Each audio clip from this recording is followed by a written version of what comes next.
Mongolian population is very young. 65% of our 3.2 million people are under 35-year-old. You know, in the next 15, 20 years, they still be a young population.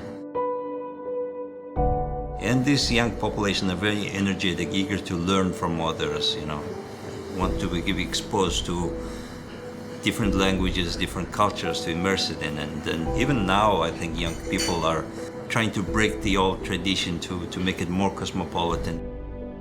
We believe Mongolia have to capitalize on our rich resources. You know, our land is huge, 1.5 million square kilometers, where 3.2 million people live. So, you know, there are parts of Mongolia that, you know, some people have never reached there, kind of thing. But with the exploration for the past 20 years, still haven't opened our full potential yet. We only explored maybe about 15% of the country. Up until 1990, Mongolia was part of a socialist system. But then when we switched to free market economy, all of a sudden our only trade, mostly with Russia, became none. So then we had to open up our economy, and then first thing was the visa-free travel between China, Russia, and Mongolia.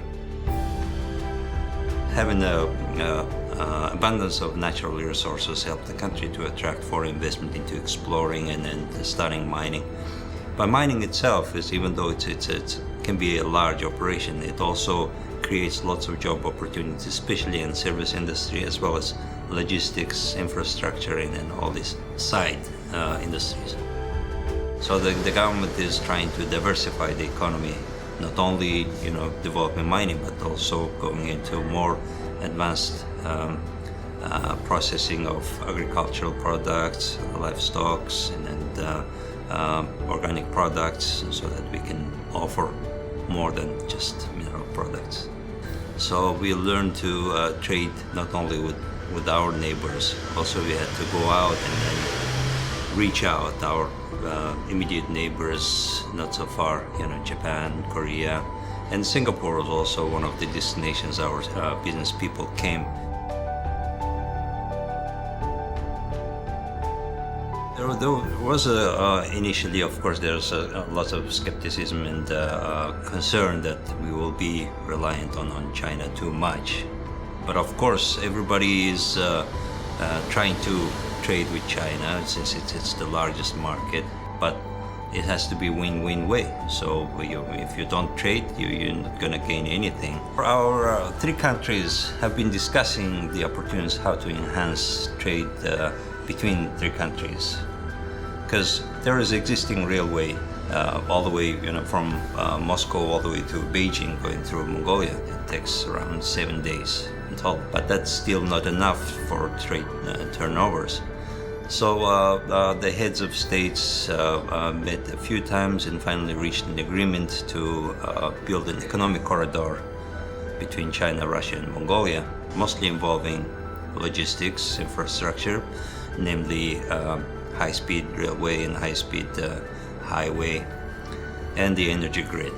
So that will help the trade exchange between three countries much better. It is very important for Mongolia. You know, our first free trade agreement was signed only about 2 years ago with Japan. Japan is looking at us as the opportunity to open up the trade exchanges between our countries and reaching out larger market, and also receiving you know, foreign direct investment to Mongolia in order to process existing materials into value-added products and then reach international markets is very important. If you think about the meat industry, all those 60 million livestock are grass-fed, especially on the you know, open pasture land. So here in Singapore, in the beginning, I was a little bit surprised of the meat prices. You know, oh, grass-fed beef, that much, you know, grain-fed, and then in Mongolia there is no concept of grain-fed. So everything is organic. You know, they're eating the grass that's grown in a tough climate. Those who travel to Mongolia, the Singaporeans come back, it's like, can't believe how tasty Mongolian meat is. We have to develop more small and medium enterprises to process these livestock products, etc. Of course, lack of knowledge, lack of technology, that also slows down the development of these industries. That's where we can tap into the Singapore expertise of the latest technology that are used. So it's creating jobs, not just the mining industry, but all these other industries that help sustainably live for the communities is very important. So other industries mostly involve the agricultural products. Especially, we have over 60 million livestock. To capitalize on this livestock products, meat industry, cashmere industry is huge.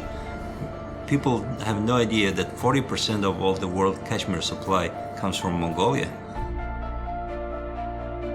In Mongolia, because of this, this vast land, people living in the countryside, or even, size of Ulaanbaatar, our capital city, is 7 times larger than Singapore.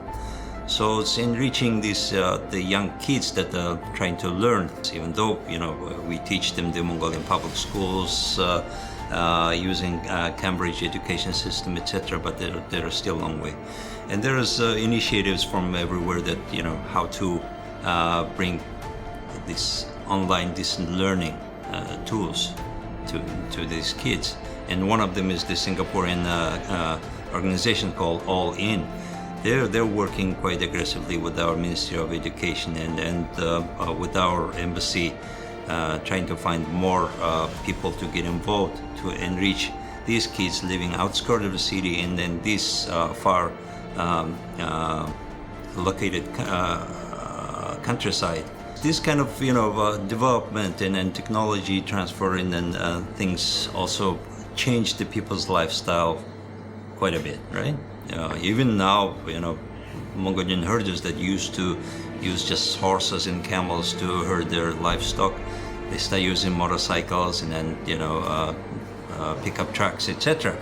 These technologies that are more sustainable and more making it easy will change their lifestyle more into just herding the animals, receiving more news through technology, how to make it better, how to make their life more meaningful for them. Traditionally, Mongolia is reliant on coal-fired power, but because of the existence of lots of sunlight in Mongolia and the wind, their renewable energy power is being introduced to Mongolia for the past 10 years quite aggressively. We have wind farm developed by GE. There is a couple of solar panels developed with the Japanese investment and the international investment. There will always be the core of Mongolian tradition, that is nomadic lifestyle. There will be probably in a different form, not in today's form that you run, gallop around on the horses, etc. But it's kind of free spirited also that make Mongolians feel more freer than anywhere else, because you can just go to a pristine lake and then just camp around. And then many Mongols are conscious this is the land that our predecessor ancestors left for us to enjoy, and we have to hand it over to the next generation more or less the same way.